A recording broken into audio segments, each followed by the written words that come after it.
അവസാനം നമ്മുടെ Jack fruit lady എത്തി. എപ്പോഴും താമസിച്ചു വന്ന് എല്ലാവരുടെയും ശ്രദ്ധ പിടിച്ചു പറ്റും. എന്തിനാ ഇങ്ങനെ ചെയ്യുന്നത്? ഹേയ്, വെറുതെ ഇങ്ങനെ കളിയാക്കല്ലേ. ഇന്നൊരു പ്രത്യേക ദിവസമല്ലേ, അതുകൊണ്ട് നമുക്കെല്ലാവർക്കും സന്തോഷത്തോടെ സമയം ചെലവാക്കാം. കുറച്ച് ദിവസങ്ങൾക്ക് മുൻപ് ഞങ്ങൾ വോട്ട് ചെയ്യാൻ പോയിരുന്നു. ഞങ്ങൾ എല്ലാവരും അവിടെ എത്തി കൃത്യസമയത്ത് തന്നെ വോട്ടിംഗ് തുടങ്ങി. അപ്പോൾ പോളിംഗ് ഓഫീസർ ചോദിച്ചു, നിങ്ങളുടെ മകൾ എവിടെ? നിന്റെ സഹോദരി എവിടെയാണെന്നാ ചോദിച്ചത്. ഞങ്ങൾ അവരെ കാണാൻ കാത്തിരിക്കുകയാണെന്ന്. ഞാൻ പറഞ്ഞു അവൾ താമസിച്ചേ വരുമെന്ന്. ലേറ്റ് ആയാലും ലേറ്റസ്റ്റ് ആയാ പോരെ, പിൻപന്മാർ മുൻപന്മാരാവും. ശരി, നമ്മൾ ഫാമിലിയായി ആഘോഷിക്കാൻ വന്നിരിക്കുകയാണ്. അതിനാൽ പല കുടുംബങ്ങളും ഇത് കാണുന്നുണ്ട്. കാരണം ഇത് ഇന്റർനാഷണൽ ഫാമിലി ഡേ ആണ്. അതിനാൽ എല്ലാവർക്കും സന്തോഷകരമായ ഫാമിലി ഡേ ആശംസിക്കുന്നു.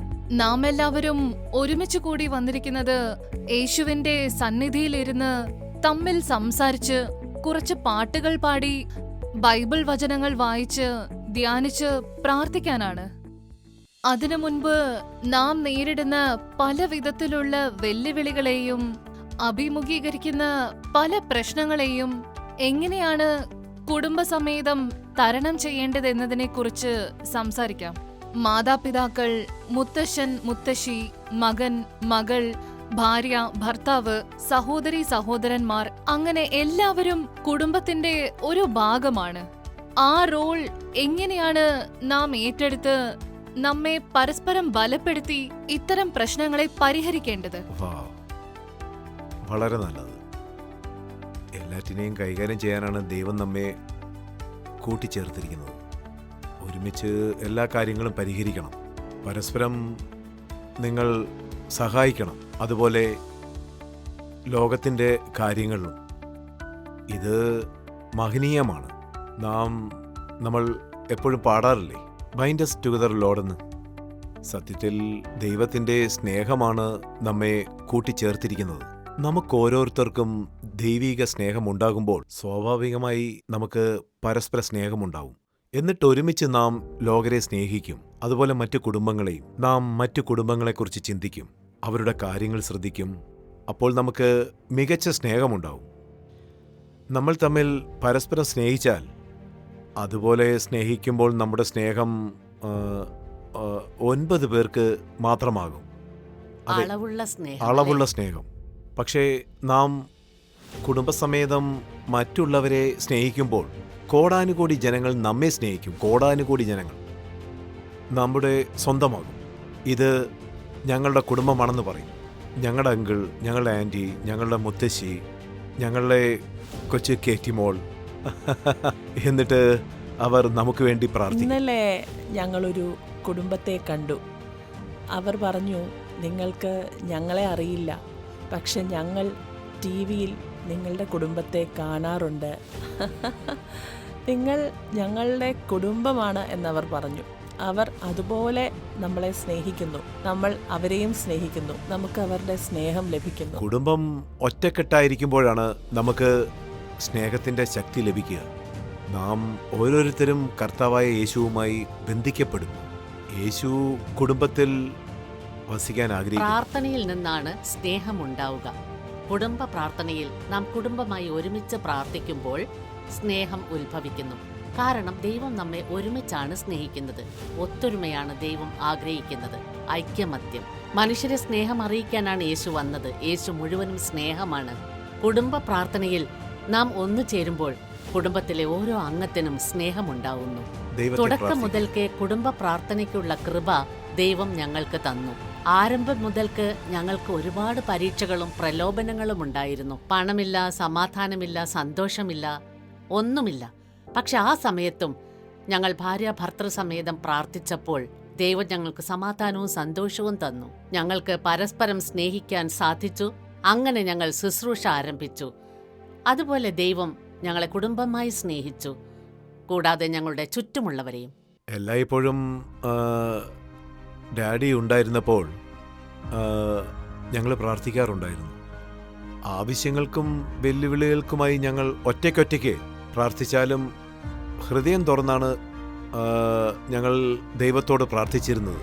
എന്നാൽ അതിനുശേഷം ഞങ്ങൾ കുടുംബസമേതം കുടുംബ പ്രാർത്ഥന നടത്തുമ്പോൾ അത്ഭുതകരമായി യേശു അരികിലെത്തും. യേശു മഹത്തായ ഞങ്ങളോട് സന്തോഷമാണത്. സംസാരിക്കും.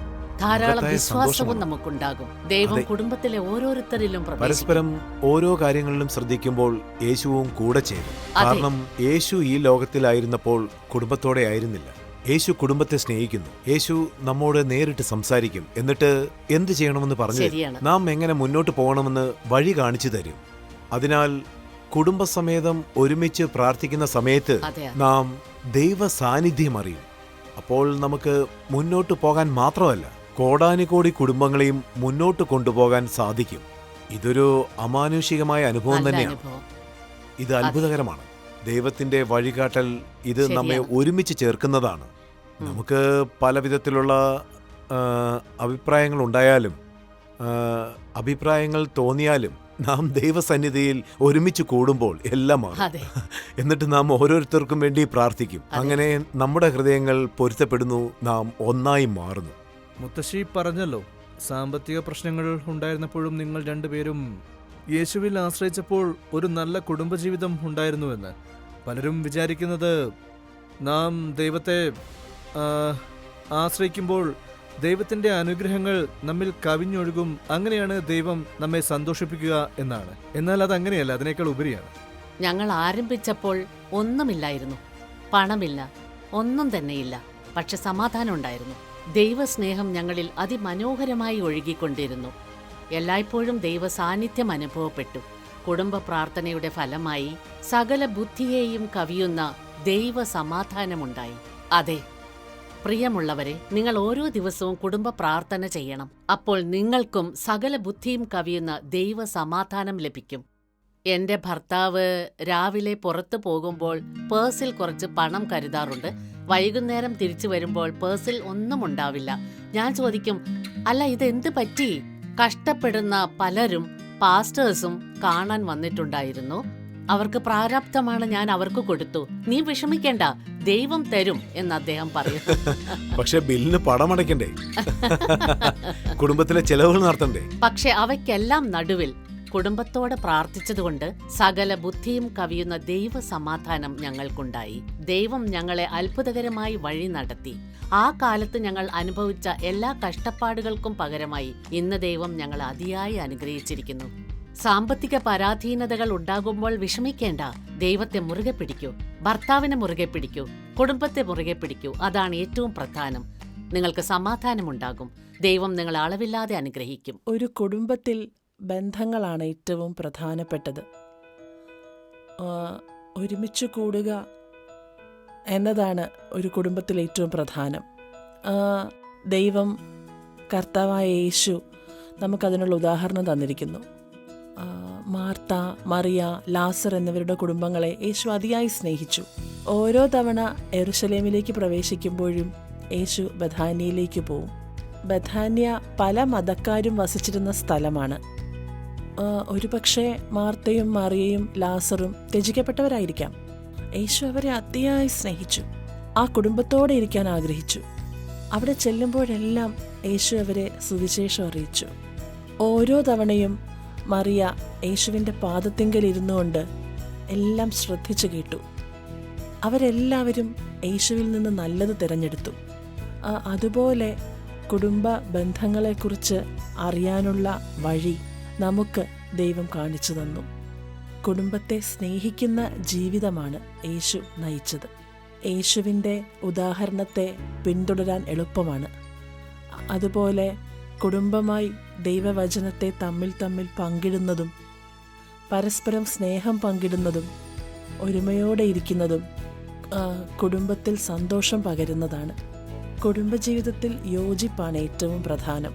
ആരെങ്കിലും ബർത്ത്ഡേ ഒക്കെ ആഘോഷിക്കുന്ന സമയത്ത് ഞാൻ പറയാറുണ്ട്, എല്ലാവരും ഒരുമിച്ച് കൂടിയിരുന്ന് കുടുംബ പ്രാർത്ഥന നടത്തണമെന്ന്. ലഞ്ചും ഡിന്നറും ഒരുമിച്ച് കഴിക്കണം. മിക്കവാറും നമ്മൾ ഒരുമിച്ചാണ് കഴിക്കാറ്. ഡൈനിങ് ടേബിളിലുള്ളതെല്ലാം ഷെയർ ചെയ്ത് കഴിക്കും. ഡാഡി ഉണ്ടായിരുന്നപ്പോൾ നിൻ്റെ മുത്തച്ഛൻ ഡൈനിങ് ടേബിളിൽ വെച്ച് എല്ലാ കാര്യങ്ങളും ഷെയർ ചെയ്യാറുണ്ടായിരുന്നു. മമ്മി പറയും, എന്തിനാണ് ഓഫീസിലെ പ്രശ്നങ്ങൾ ഈ സമയത്ത് ഇവിടെ വെച്ച് പറയുന്നതെന്ന്. എന്നിട്ടും ഡൈനിങ് ടേബിളിൽ ഇരുന്നുകൊണ്ട് തന്നെ രാത്രി ഞങ്ങൾ കുടുംബ പ്രാർത്ഥന നടത്തും. ദൈവം ഞങ്ങളോട് സംസാരിക്കും, ഞങ്ങളുടെ എല്ലാ പ്രശ്നങ്ങളും പരിഹരിക്കും. ഒരു കുടുംബമായി ഒത്തുചേരുമ്പോൾ നമുക്ക് കിട്ടുന്ന സന്തോഷമാണത്. നമ്മുടെ പ്രശ്നങ്ങൾ പരസ്പരം പങ്കിടാനും കുടുംബം പ്രാധാന്യമർഹിക്കുന്നു. അപ്പോൾ നമ്മൾ ഏത് പരിതസ്ഥിതിയിലായിരുന്നാലും ഏത് പ്രശ്നത്തിലൂടെ കടന്നാലും എൻ്റെ കുടുംബം എനിക്ക് വേണ്ടി പ്രാർത്ഥിക്കുന്നുണ്ടെന്നറിയും. ചിലപ്പോൾ നമുക്ക് വേണ്ടി പ്രാർത്ഥിക്കാൻ പോലും സമയം കിട്ടിയില്ലെന്ന് വരും. അപ്പോൾ എൻ്റെ കുടുംബം എനിക്ക് വേണ്ടി പ്രാർത്ഥിക്കുന്നുണ്ടെന്ന് നാം അറിയും. എന്നെ സപ്പോർട്ട് ചെയ്യാൻ അവരുണ്ടെന്നറിയും. ഞാൻ ഈ പരിതസ്ഥിതിയെ കടക്കുമെന്നറിയും. ഈയിടെയായി എൻ്റെ PG വളരെയധികം പ്രയാസമുള്ളതാണെന്ന് എനിക്കറിയാം. അതായത് എൻ്റെ പോസ്റ്റ് ഗ്രാജുവേഷൻ. ചിലപ്പോൾ കഠിനമായ ഡ്യൂട്ടി ഉണ്ടായിരിക്കും. അപ്പോൾ ഞാൻ സാമിനെ വിളിച്ചു പറയും, ഇന്ന് വളരെയധികം ബുദ്ധിമുട്ടുണ്ട്, പക്ഷേ എനിക്ക് വേണ്ടി നിങ്ങൾ പ്രാർത്ഥിക്കുന്നതിൽ സന്തോഷിക്കുന്നുവെന്ന്. നമ്മുടെ ഭാരങ്ങളെ പങ്കിടുന്നത് വളരെ പ്രധാനമാണ്. അപ്പോൾ നമുക്ക് വേണ്ടി പ്രാർത്ഥിക്കാൻ എല്ലായ്പ്പോഴും അവരുണ്ടാവും. ഞങ്ങളും സന്തോഷിക്കാറുണ്ട്, കാരണം നീ വരുമ്പോ ബോളി കൊണ്ടുവരും, ചിലപ്പോ ക്ലിപ്പുകളും, പിന്നെ ചോക്ലേറ്റും. കഠിനാധ്വാനത്തിന് ശേഷം നീ കുടുംബത്തെക്കുറിച്ച് ചിന്തിക്കുന്നു. നീ എപ്പോഴും ഓരോരുത്തർക്കും വേണ്ടി എന്തെങ്കിലുമൊക്കെ കൊണ്ടുവരും. കേറ്റിക്കും കൊണ്ടുവരും. നീ ഞങ്ങളെക്കുറിച്ച് ശ്രദ്ധിക്കുന്നുണ്ട്. നിനക്ക് എത്രത്തോളം സമ്മർദ്ദം ഉണ്ടായാലും. അതുപോലെ തന്നെ സിസ്റ്റർ ഇവാഞ്ചലിൻ എന്ന് വിളിക്കണോ അതോ ആൻറ്റി എന്ന് വിളിക്കണോ? ബന്ധങ്ങൾ വ്യത്യസ്തമായിരിക്കും. ഇന്നും ഇവളാണ് സാമിന് വേണ്ടിയുള്ള വസ്ത്രങ്ങൾ വാങ്ങുന്നത്.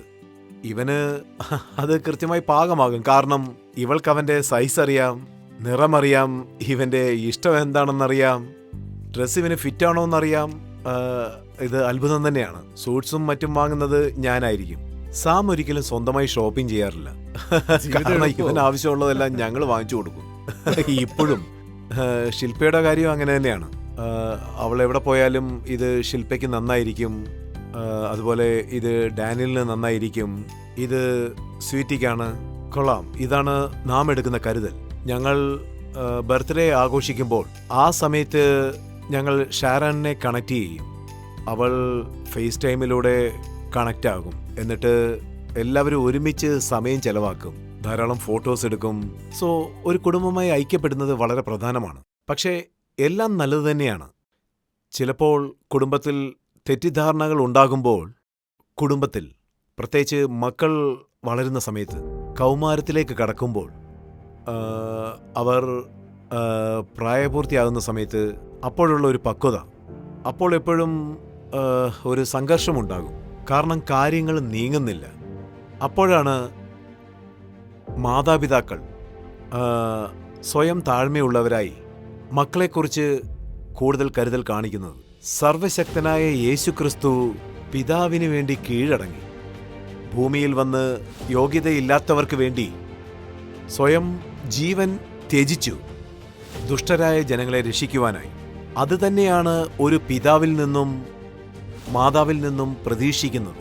കുട്ടികൾക്ക് അച്ചടക്കം പഠിപ്പിക്കുക മാത്രമല്ല, അവരെക്കുറിച്ച് ചിന്തിക്കുക, അവരുടെ സ്ഥാനത്ത് നമ്മളെ സങ്കല്പിക്കണം, അവരെ മനസ്സിലാക്കണം. മാതാപിതാക്കൾ കാണിക്കുന്ന സ്നേഹമാണ് മക്കളിൽ പരിവർത്തനമുണ്ടാക്കുന്നത്, അവർക്ക് പരിവർത്തനമുണ്ടാകുന്നത്, യുവാക്കൾക്ക് പരിവർത്തനമുണ്ടാകുന്നത്, അവരെ സ്വർഗീയ രാജ്യത്തിലേക്ക് പ്രവേശിക്കാൻ ഇടയാക്കുക. തീർച്ചയായും ഇതിനെക്കുറിച്ച് കൂടുതൽ കാര്യങ്ങൾ വരാനിരിക്കുന്ന എപ്പിസോഡിൽ നമ്മൾ തീർച്ചയായും ഷെയർ ചെയ്യുന്നതാണ്. എങ്ങനെയാണ് മക്കളെ വളർത്തേണ്ടത്, എങ്ങനെയാണ് അവരെ നേരായ പാതയിലേക്ക് നയിക്കേണ്ടത്, എങ്ങനെയാണ് അവരെ വിജയികളാക്കുക, എങ്ങനെ അവരെ മെച്ചപ്പെടുത്താം, അവർക്ക് ശരിയായ ജോലി എങ്ങനെ കണ്ടുപിടിക്കാം, അതുപോലെ തന്നെ നല്ലൊരു ജീവിത പങ്കാളി, ഇത്തരം കാര്യങ്ങളെല്ലാം വരാൻ പോകുന്ന എപ്പിസോഡുകളിൽ ചർച്ച ചെയ്യും. ഓരോ മാസവും നമുക്ക് ഇതുപോലെയുള്ള എപ്പിസോഡുകൾ ഉണ്ടാവും. അതിൻ്റെ പേര് ഫാമിലി എന്നായിരിക്കും. ഫാമിലി എന്നാണ് ഈ പ്രോഗ്രാമിന്റെ പേര്. ഓരോ മാസവും ഇത്തരം എപ്പിസോഡുകൾ ഉണ്ടാവും. അതിനാൽ നിങ്ങളുടെ ചോദ്യങ്ങൾ ഞങ്ങൾക്ക് അയച്ചു തരിക. നിങ്ങളുടെ നിർദ്ദേശങ്ങളും നിങ്ങളുടെ കഥകളും അയക്കൂ. ഞങ്ങളത് വായിച്ച് അതിനെക്കുറിച്ച് ചർച്ച ചെയ്യും, പരിഹാരങ്ങൾ നിർദ്ദേശിക്കും, അതായത് ഞങ്ങളുടെ സ്വന്തം ജീവിതത്തിൽ നിന്നും വേദവചനങ്ങളിൽ നിന്നും. സോ ഇത് വളരെ നന്നായിരുന്നു. സാം, എന്തെങ്കിലും പറയാനുണ്ടോ? ഒരു കുടുംബത്തിൽ യോജിപ്പാണ് ഏറ്റവും പ്രധാനം. ദൈവമാണ് നമ്മളെ കൂട്ടിച്ചേർത്തത്. ചിലപ്പോൾ പേരുമായിട്ടോ സർനെയിമായിട്ടോ ആയിരിക്കും കണക്റ്റ് ആയിരിക്കുക. ആ, ഓരോ വ്യക്തിക്കും വ്യത്യസ്ത സൈഡുകളുണ്ടാവും. സ്വന്തം ട്രാക്കിലൂടെ ഓടിക്കൊണ്ടിരിക്കും. കുടുംബത്തിലെ മറ്റൊരു വ്യക്തിയെ സപ്പോർട്ട് ചെയ്യാൻ അവർക്ക് സമയമില്ല, മനസ്സുമില്ല. സ്വന്തം ജീവിതം ആ, എങ്ങനെ സന്തോഷകരമാക്കാം, സന്തോഷത്തിനായി എന്തൊക്കെ ചെയ്യണം എന്നതായിരിക്കും അവരുടെ ചിന്ത. എപ്പോഴും സുഹൃത്തുക്കളുമായി സമയം ചിലവഴിക്കും, ഫോണിൽ സംസാരിക്കും. ഏതെങ്കിലും ഒരു മൂലയിലിരുന്ന് അച്ഛനമ്മമാരെ കുറിച്ച് അവർക്ക് യാതൊരു ചിന്തയുമില്ല. കൂടപ്പിറപ്പുകളെയും പിന്നെ വേറൊരു ഭാഗത്ത് ഭാര്യ അവരുടെ സ്വന്തം ജോലിയിൽ മുഴുകുന്നു, ഭർത്താവ് അയാളുടെ ജോലിയിൽ മുഴുകുന്നു.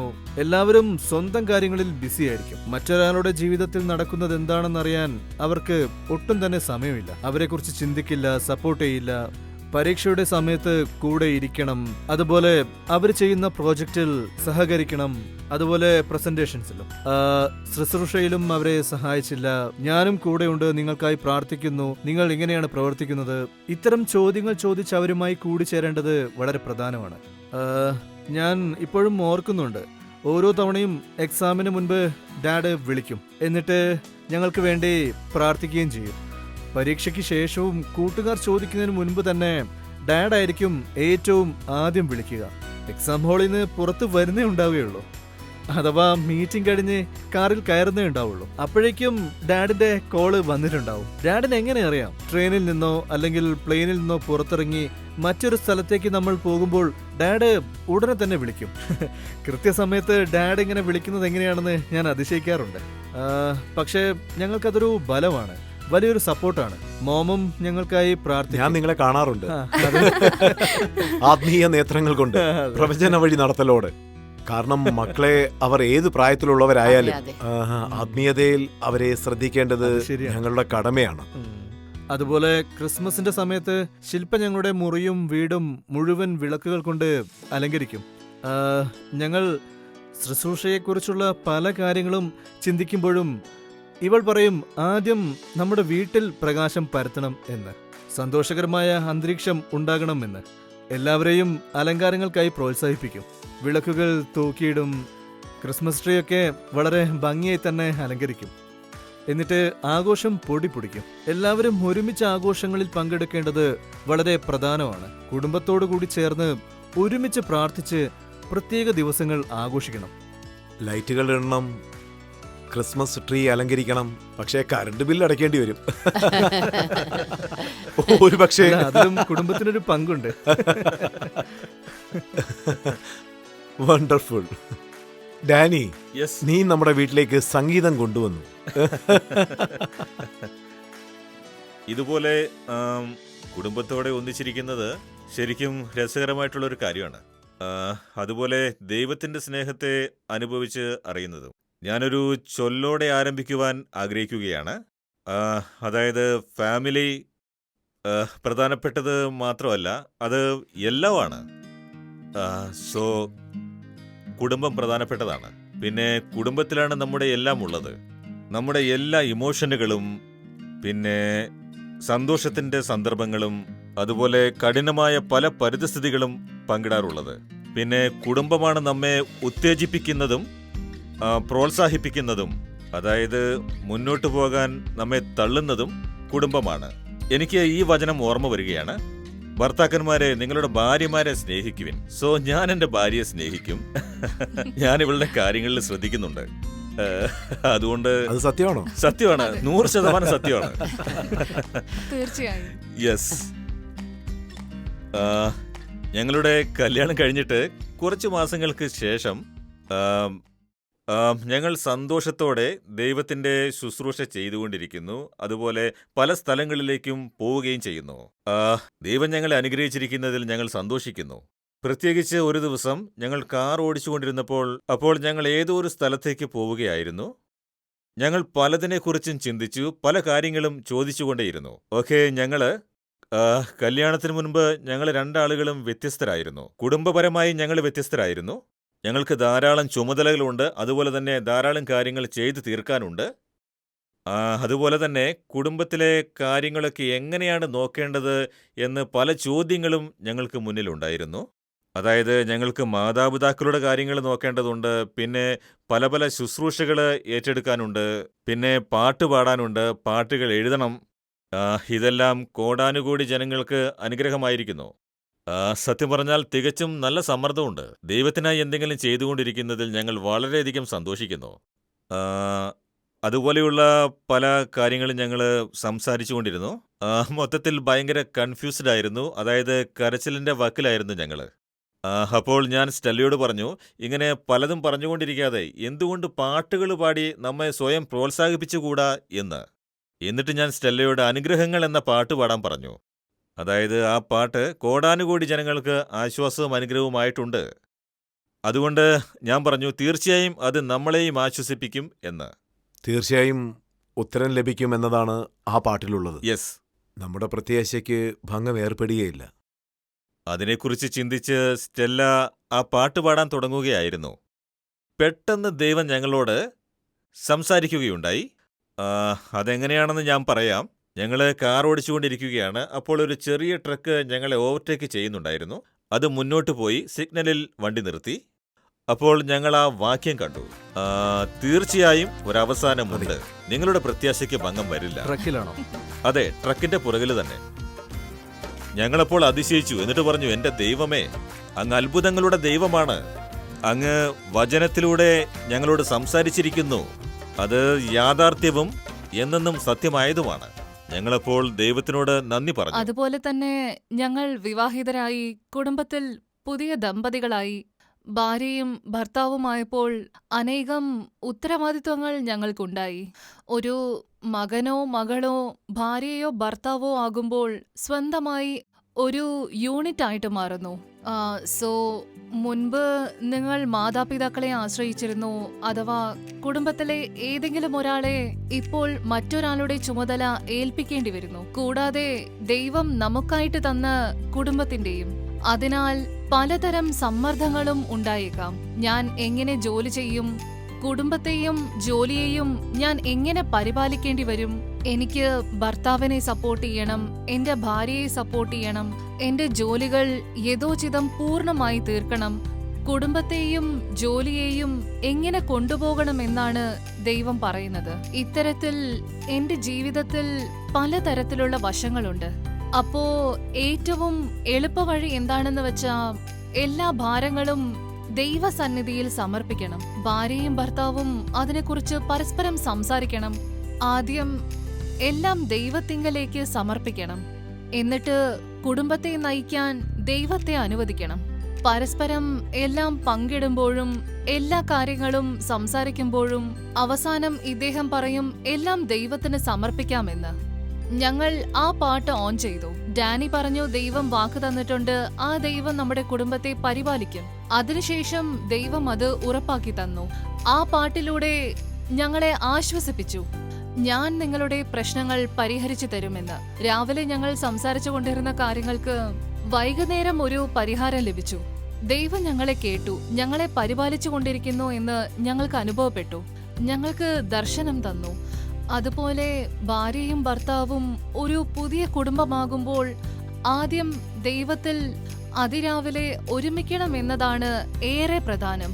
അതിനുശേഷം നമ്മുടെ കൂടെ ആരൊക്കെയാണ് ആ കുടുംബത്തിൽ താമസിക്കുന്നത്, അവരെല്ലാവരും കുടുംബസമേതം എല്ലാ കാര്യങ്ങളും പരസ്പരം സംസാരിക്കണം. കുടുംബത്തിലെ സന്തോഷം പരസ്പരം പങ്കിടണം. ഭാര്യയും ഭർത്താവും രാവിലെ ഏറ്റവും ആദ്യം പ്രാർത്ഥിക്കണം എന്നതാണ് പ്രധാനം. അത് ചെയ്യുമ്പോൾ ദൈവാനുഗ്രഹം ഉണ്ടാവും.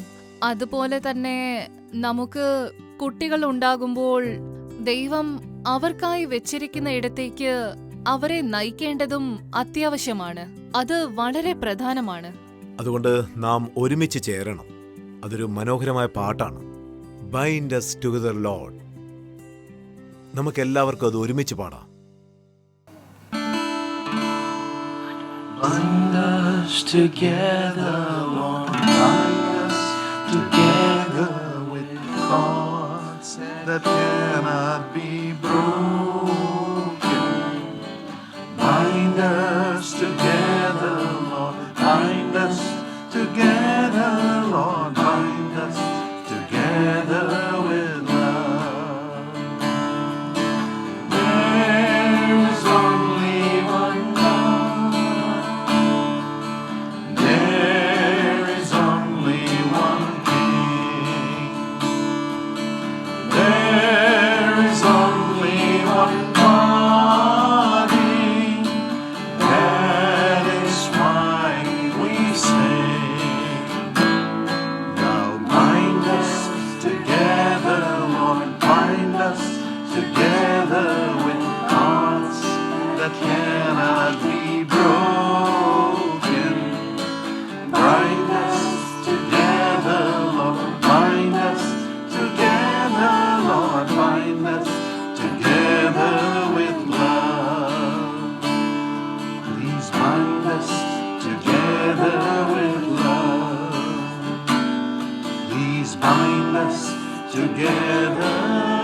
ആമേൻ. സ്നേഹമാണ് എല്ലാം.